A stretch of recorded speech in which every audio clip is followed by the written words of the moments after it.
بسم اللہ الرحمن الرحیم۔ شروع اللہ کے نام سے جو بڑا مہربان نہایت رحم والا ہے۔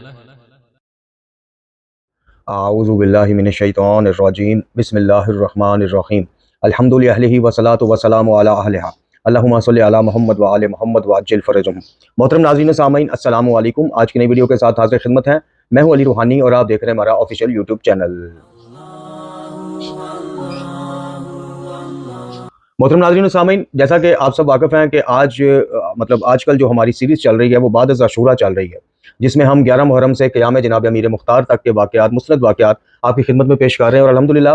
روزانہ کی بنیاد پر ہماری جو ویڈیو ہے وہ اس ضمن میں آ رہی ہے۔ لیکن آج ہمیں وہ سلسلہ آج کے دن کے لیے روک گئی، اس ویڈیو کو جگہ دینی پڑی ہے، اس ویڈیو کو آپ کی خدمت میں پیش کرنا پڑا۔ اس کے پیچھے دو بنیادی وجوہات ہیں۔ ایک تو جب سے یہ سوشل میڈیا پر وہ جو ایک موصوف ہیں صوفی، یعنی عالم میں نہیں کہوں گا، میں اس کیٹیگریز کے جتنے علماء ہیں معذرت کے ساتھ، میں ان کو عالم نہیں، ایک بہترین صوفی یا ملنگ ضرور مانتا ہوں، جس میں سے ایک انڈیا سے صاحب تشریف لائے، اشرا پڑھ کے گئے اور بدعات اور خرافات کو خوب بڑھاوا دے کے گئے، اور ایک یہ موصوف ہیں جن کا نام عارف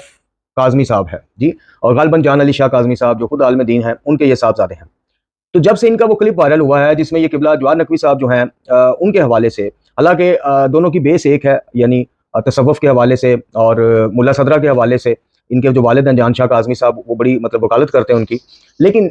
جواد نقوی صاحب نے ایک سٹینڈ لیا ہے یا ایک بات کی ہے جمعہ کے حوالے سے کہ جمعہ واجب عینی ہے جی، اور انہوں نے اپنی ایک گفتگو میں مثال دی کہ جناب اگر آپ کسی کو مانیٹر بنائیں اور استاد کسی کو مانیٹر بنا کے ذمہ داری کلاس کی سونپ کے خود کسی کام سے چلا جائے اور وہ مانیٹر پیچھے سے چھٹی دے دے سب کو جی، تو بعد میں استاد جو ہے سب سے باز گرس کرے گا اور اس مانیٹر سے خصوصی کرے گا۔ تو ایسے ہی غیبت امام زمان جل اللہ تعالیٰ فرج شریف میں ان کو مانیٹر بنایا گیا مجتہدین کو، تو انہوں نے جمعے سے ہی چھٹی دے دی ہے۔ اس طرح کی گفتگو جواد نقوی صاحب نے کی اور انہوں نے اپنے اس کا اظہار کیا، جس کے جواب میں دیگر بھی کافی زیادہ رپلائی ان کو آیا، لیکن ابھی تازہ یہ کلپ وائرل ہوا جو آپ نے یقیناً دیکھا ہوگا۔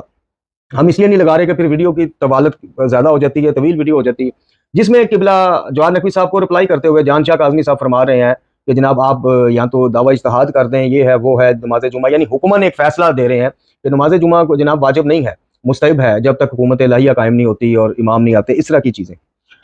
اس ضمن ہمیں بہت زیادہ سوالات آئے ہیں پچھلے 4 سے 5 دنوں میں، مطلب ڈیلی بیسس پہ کالز اور سوالات کہ جی موقف کیا ہے، اور کیا دونوں میں سے بہتر موقف کس کا ہے یا ٹھیک درست موقف کس کا ہے۔ اس ضمن میں نے فیس بک پہ بھی ایک پوسٹ لگائی اور دیگر اپنی ویڈیوز میں بھی اظہار کیا اس چیز کا جو ہمارا نماز جمعہ کے حوالے سے ہے، لیکن رات سے پھر اس چیز نے کافی اس سوال نے سر اٹھایا، تو سوچا آج ہم اپنا جو سیریز جاری ہے اس کا درس جو ہے روک کر اس کے اوپر، اور دیگر کافی زیادہ سوالات ہمیں آ رہے ہیں عزاداری کے حوالے سے اور دیگر، تو وہ سوال کٹھے ہوتے جا رہے ہیں، تو ہم نے سوچا کہ آج بیچ میں سے چلے ہم یہ وہ جس طرح پنجابی میں کہتے ہیں نا دا لگا کے، تو یہ ایک ویڈیو اپلوڈ کر دیں جس میں یہ نماز جمعہ کے حوالے سے کچھ بات ہو جائے، اور کچھ 1 سے 2 زیادہ نہیں 1 سے 2 سوالات ہم چونکہ ایام اعزاز چل رہے ہیں تو ایسا نہ ہو کہ سوال کرنے والے مایوس ہو جائیں کہ جناب انہی دنوں کے لیے سوال کیے تھے اور جواب ہی نہیں دیے۔ تو یہ بنیادی مقصد ہے آج بعد از عاشورہ سیریز کی قسط کو روک کر نماز جمعہ اور دیگر 2 سے 3 سوالات کے اوپر بات کرنے کی۔ سب سے پہلے ہم بات کرتے ہیں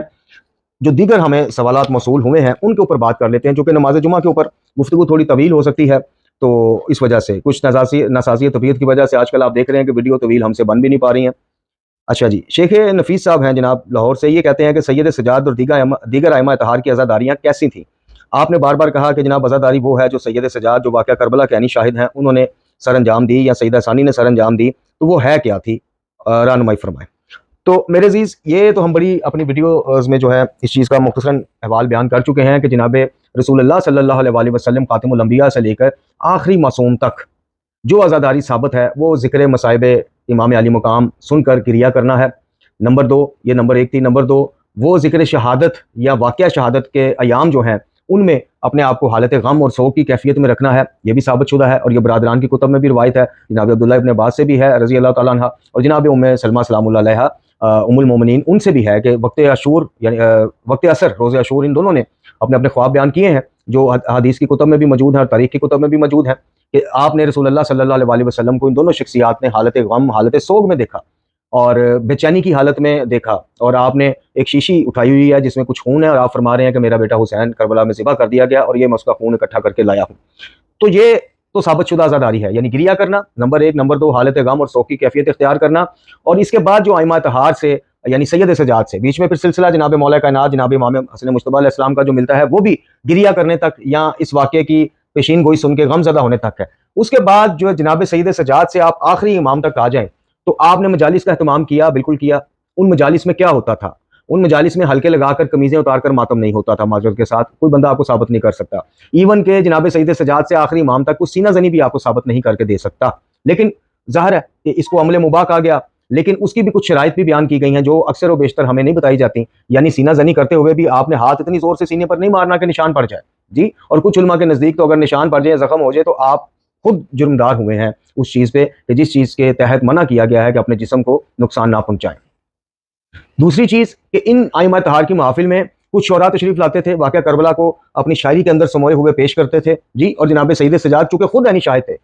تو اگر ان میں کوئی تحریفات یا اس طرح کی چیز ہوتی تو امام روکتے، لیکن اس وقت کے شعراء نے اس طرح کے کام نہیں کیے جو آج کل کے شعراء کرتے ہیں کہ کسی بھی طرح نوحہ ہٹ ہو جائے، کسی کی بھی طرح کلام ہٹ ہو جائے، اس میں جو جھوٹی سچی روایات ڈال سکیں ہم بیان کریں، 30,000 کے لشکر کو 9 لاکھ کا لشکر بنا دیں، جناب قاسم کے لاشے کو ٹکڑے ٹکڑے کر کے دکھا دیں، کچھ بھی کر دیں۔ تو وہ اس زمانے کے شعراء میں یہ چیز نہیں تھی، تو وہ بیان کرتے تھے، امام گریہ فرماتے تھے جی، آوازیں بلند ہوتی تھی گریہ اور بکا کی، اور جب امام چوک چوراہوں میں جاتے تھے تو جا کے کربلا کی نشر و اشاعت کرتے تھے ایک طریقے کے ساتھ، ایسا نہیں تھا کہ قمیضیں اتار کے ماتم یا حلقے، ان چیزوں کا ہم یہ نہیں کہہ رہے، ہم تو حرام ہونے کے اس کا فتویٰ نہیں دے سکتے، ہم آپ کو ایک بات بتا رہے ہیں کہ ثابت نہیں ہے، جو چونکہ سوال یہ ہوگا کہ ثابت کیا ہے، تو ثابت یہی ہے، 2-3 چیزیں ہیں کہ آپ گریہ کریں، ذکر حسین میں آنسو بہائیں، اور امام کے غم کو اور درد کو اسی طرح محسوس کریں کہ جس طرح یہ واقعہ خدا نخواستہ آپ کی اولاد کے ساتھ اگر پیش آئے، اللہ تعالیٰ محفوظ فرمائے، تو آپ کے کیا جذبات ہوں گے، یعنی اس غم کی کیفیت کو محسوس کرنے کے لیے مثال دی جاتی ہے۔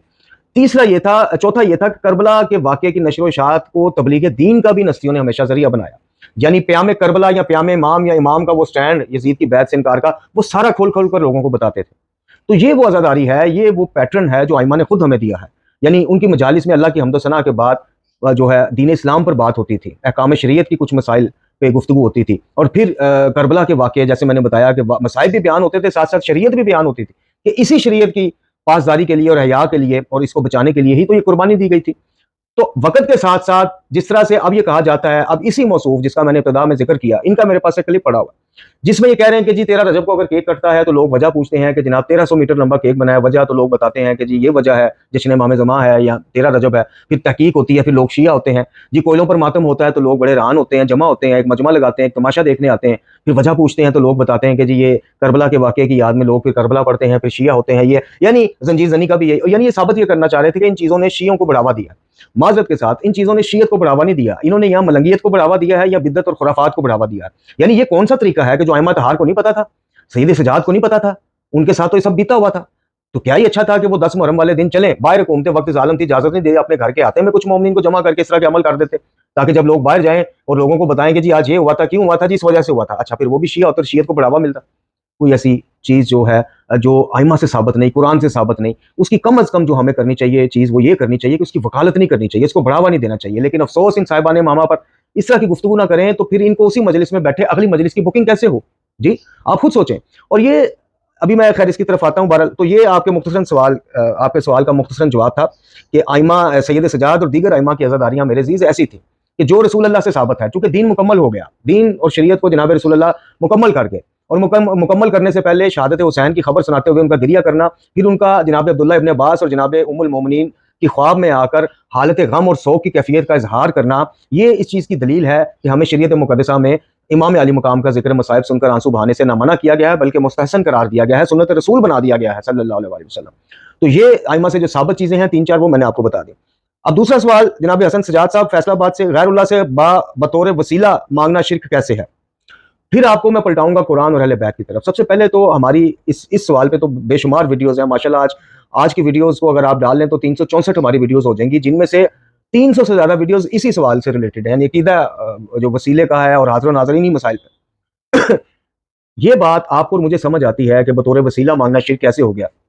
کیا وجہ ہے کہ جناب امیر کو یہ بات معاذ اللہ سمجھ نہیں تھی آئی؟ جناب امیر نے تو بطور وسیلہ غیر اللہ کو پکارنے کا کہیں بھی ہمیں درس نہیں دیا، نہ کر کے دکھایا، نہ بول کے دکھایا، نہ کسی کو کرتے ہوئے دیکھا تو خاموش رہے، چونکہ خاموشی بھی پھر وہ بن جاتی ہے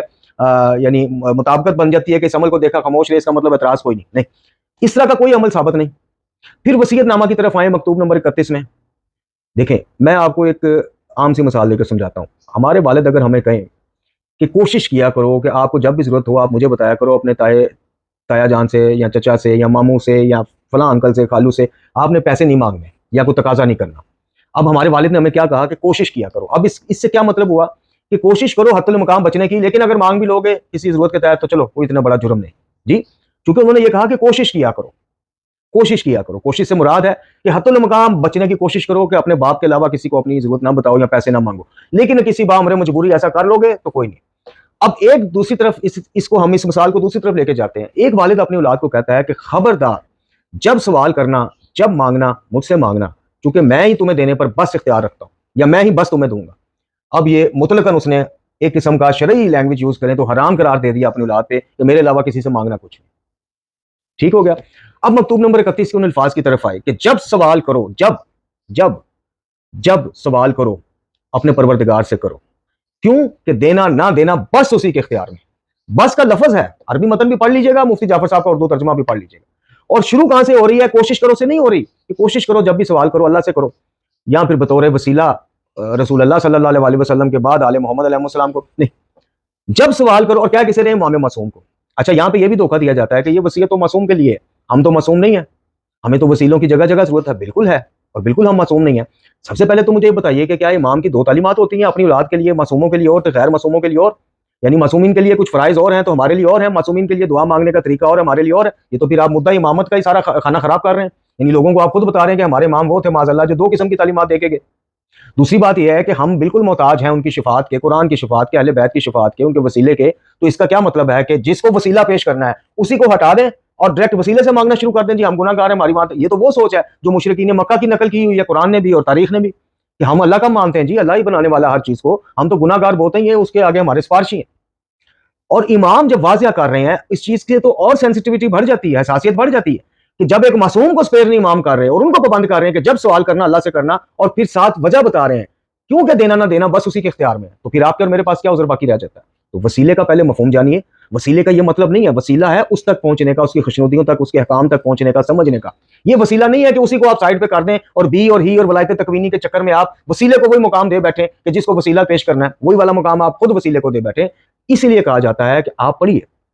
قرآن اور اہل بیت سے آگے نہیں بڑھنا ہم نے. اگر قرآن میں بطور وسیلہ براہ راست پکارنے کی اجازت, مانگنے کی اجازت ہے, بسم اللہ. چلیں جی قرآن ہر بندہ سمجھ نہیں سکتا بقول یار لوگوں کے. اب آ جائیے سیرت پہ. اگر محمد اور آل محمد علیہ السلام کی طیب اور پاک سیرتوں میں ایسا کبھی ہوا ہے کہ ایک معصوم نے اپنے سے پہلے گزر جانے والے معصوم کو براہ راست اولاد مانگی, رزق مانگا, آپ بھی مانگیے میں بھی مانگتا ہوں. اگر کچھ ہے ہی نہیں, ضعیف سے ضعیف روایت میں بھی ایسا کچھ نہیں, تو پھر بتائیے کہ پھر یہ ہمیں کس نے حق دیا کہ ہم وسیلے کو اپنی مرضی سے, وسیلہ ہے کہ گھوڑا ہے کہ جس کو آپ اپنی مرضی سے جدھر چاہیں آپ سڑک پہ ڈال دیں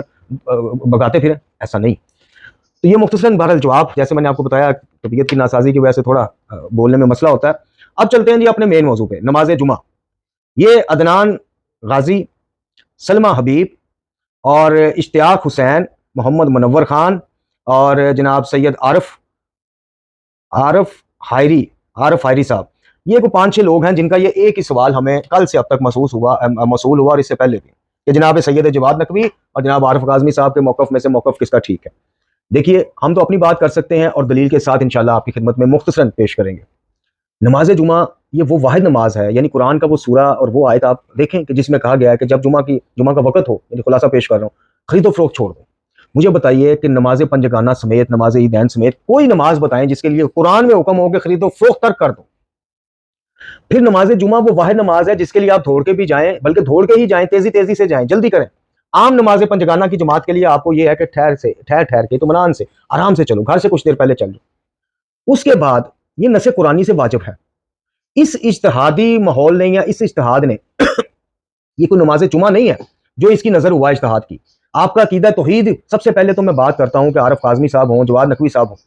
جواد نقوی صاحب سے بھی ہماری دستبردستہ گزارش ہے کہ قبلہ اس چیز پہ تو آپ کا بیان بھی آ گیا, واضح موقف بھی آ گیا, بڑی دلیری کے ساتھ آ گیا, جو آپ نے کہا کہ جناب مانیٹر چھٹی دے دیتا ہے, یہ بالکل مطلب آپ نے ایک صحیح عکاسی کی. لیکن خدا کے واسطے جو اجتہاد کی نظر عقیدہ توحید ہوا ہے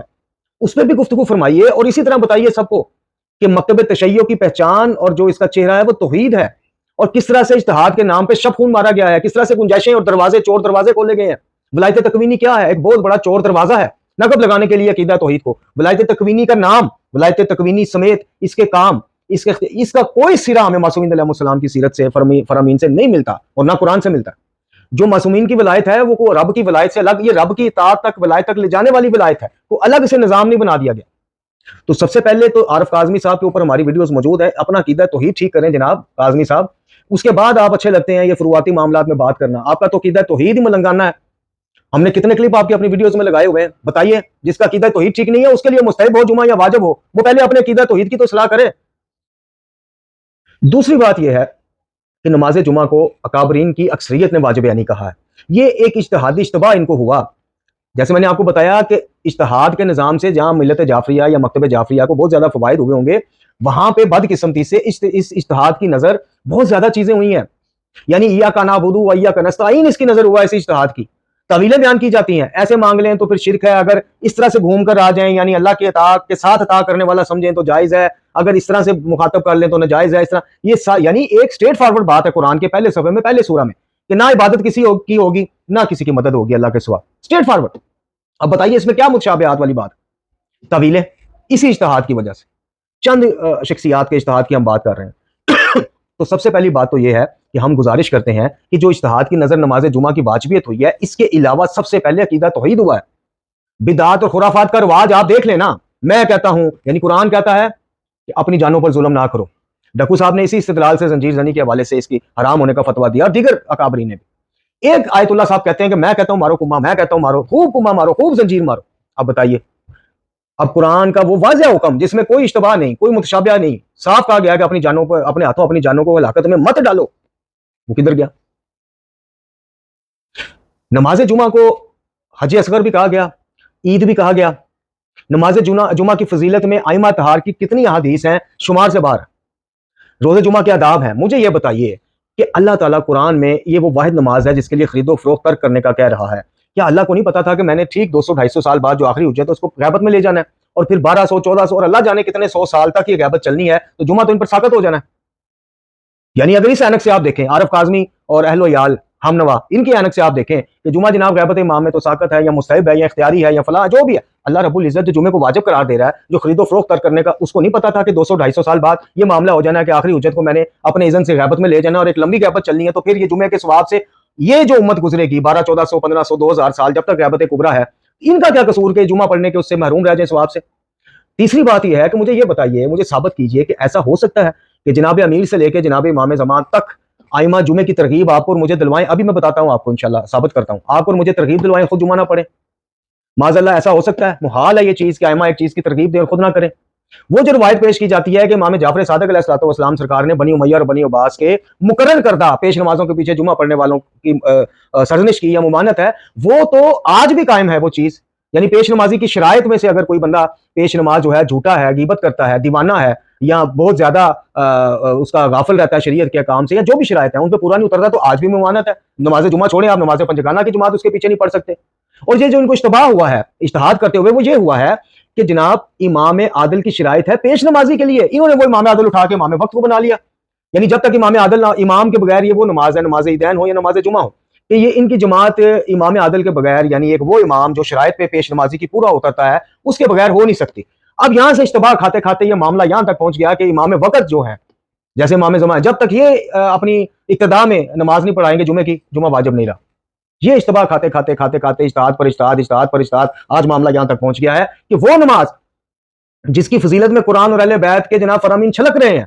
اس کے اوپر ایک سوالیہ نشان لگا دیا گیا۔ یہ تو مستحب کی بات ہے نا کہ چاہے ظہر پڑھ لیں چاہے وہ پڑھ لیں، یہاں پہ تو ایسے بھی اب آپ کو کیا بتائیں، ایسے بھی لوگ موجود ہیں اکابرین، صاحبان امامہ، صاحبان فتویٰ، جو کہتے ہیں پڑھنا ہی نہیں چاہیے، امام کی غیبت میں پڑھنا ہی نہیں ہے، نماز ظہر ہی پڑھو، انہوں نے زندگی میں جمعہ نہیں پڑھا۔ تو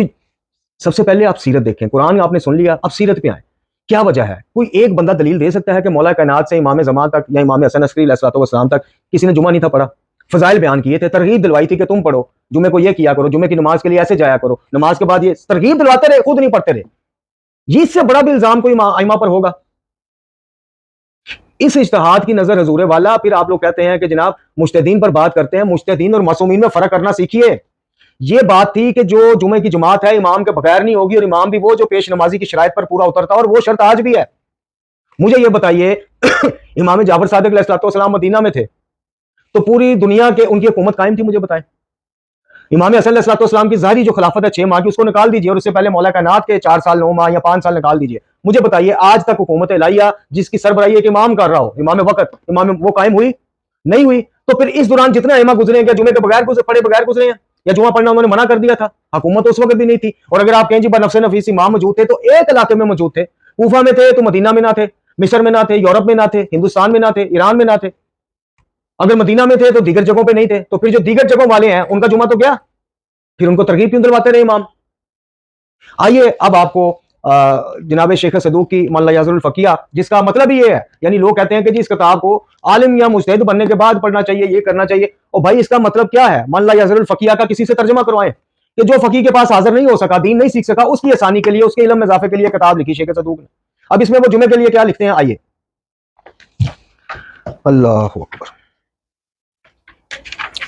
اچھا جی، اس میں جناب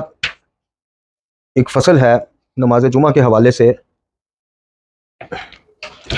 یہ میرے پاس جو اس کا وہ ہے، اس کے مطابق صفحہ نمبر 205 ہے، اور اس کا عنوان ہے باب نماز جمعہ کا واجب ہونا. نماز جمعہ کا واجب ہونا. اب یہ شیخ صدوق علیہ رحمہ ہے، ان کا مقام اور مرتبہ، یا ان کے یہ کتاب ملحظ الفقیہ اور دیگر الخصال اور یہ چیزیں نہ ہو تو مکتبہ تشیع ایک بہت بڑے معصومین کی سیرت کے اور فرامین کے پہلوؤں سے محروم ہو جائے. وہ کیا لکھتے ہیں کہ نماز جمعہ کا واجب ہونا، اس کی فضیلت اور کن لوگوں سے جمعہ ساقط ہے، اور کیفیت نماز اور خطبہ، یہ ایک باب باندھا انہوں نے. ٹھیک ہے. اس کے جو پہلی ہی 1220 نمبر حدیث ہے، اس کی شروعات جناب ابو جعفر امام محمد باقر علیہ السلام نے زرارہ بن عین سے فرمایا کہ اللہ تعالیٰ نے ایک جمعہ سے دوسرے جمعہ تک 35 نمازیں فرض کی ہیں. ان میں سے ایک نماز اللہ تعالیٰ نے جماعت کے ساتھ فرض کی ہے، اور وہ نماز جمعہ ہے. اسے 9 طرح کے لوگوں سے ساقط کر دیا. آگے وہ جن سے ساقط ہے وہ بھی آپ کو بتاتے ہیں، لیکن حدیث کے پہلے الفاظ پہ آپ غور کیجئے. ایک جمعہ سے یعنی دوسرے جمعہ تک 35 نمازیں فرض ہیں. ان میں سے امام فرما رہے ہیں کہ ایک نماز جماعت کے ساتھ فرض کی ہے. اب بتائیے کہ جو لوگ یہ کہتے ہیں کہ جب تک حکومت اسلامیہ امام کی سربراہی میں قائم نہ ہو جمعہ کی نماز ساقط ہے یا مستحب ہے یا اختیاری ہے یا فلاں ہے، مجھے یہ بتاؤ کہ جب امام یہ حدیث بیان فرما رہے تھے تو کیا اس وقت امام حکومت اسلامیہ کے سربراہ تھے؟ امام کو سربراہ مان لیا تھا امت نے؟ جو یہ حدیث وہ بیان کر رہے ہیں کہ واجب ہے، فرض ہے، اور جماعت کے ساتھ فرض ہے. اب یہیں سے اشتباہ جو میں نے آپ کو بتایا، اشتباہ پیدا ان کو یہیں سے ہوا ہے کہ یہاں پہ جماعت کے ساتھ فرض ہے، کسی روایت میں آپ کو مل جائے گا کہ امام کے ساتھ فرض ہے، یعنی امام کے بغیر نہیں ہو سکتی، فرادہ نہیں ہو سکتی، ایک امام چاہیے اس کے لیے. یہاں سے انہوں نے سمجھا کہ یہ امام معصوم اور وقت ہے. یہاں سے یہ پھر چیز شروع ہو گئی. تو مجھے بتائیں کہ جب امام یہ حدیث بیان کر رہے ہیں کہ 35 نمازوں میں سے نماز جمعہ جماعت کے ساتھ فرض ہے، کیا اس وقت حکومت اسلامیہ امام کی سربراہی میں قائم تھی؟ اگر نہیں تھی، امام ہمیں کیوں ترغیب دلوا رہے ہیں، بتا رہے ہیں؟ امام کو تو یہ بتانا چاہیے کہ جب تک ہم اہل بیت میں سے کوئی کسی امام کی حکومت قائم نہ ہو جائے، نماز جمعہ اختیاری ہے یا مستحب ہے یا ساقط ہے. اچھا جی، اب یقین 9 افراد پہ یہ بھی نہ آ جائے کہ دیکھیں جی ساقط کا لفظ آیا نا. اب یقین 9 افراد پہ ساقط ہے، سن لیجئے. بچے پہ ساقط ہے، بوڑھے پہ ساقط ہے، دیوانے پہ ساقط ہے، مسافر پہ ساقط ہے، غلام پہ ساقط ہے، عورت پر ساقط ہے، مریض پر ساقط ہے، اور اندھا جو ہے اس پر ساقط ہے. یہ 9 افراد وہ ہیں جن پر ساقط ہے، باقی سب پر واجب ہے اس حدیث کی روح سے. اور اسی کے حاشیے میں لکھا ہے کہ ظاہر ہے کہ یہ حدیث نماز جمعہ کے وجوب عینی ہونے پر دلیل ہے. یہ میں نہیں، یہ شیخ صدوق کی کتاب ہے. کہتے ہیں کہ اس حدیث امام سے نماز جمعہ کے وجوب عینی ہونے پر دلیل ظاہر ہے اور ثابت ہے. پس جو لوگ اختیار یا امام یا ان کے نائب کی شرط چاہتے ہیں، ان کے لیے واضح ثبوت ہے، اور علامہ نے تحریر الوسیلہ میں اس کے یقینی فائدے کے لیے جمعہ کا ادا کیا. آگے یہ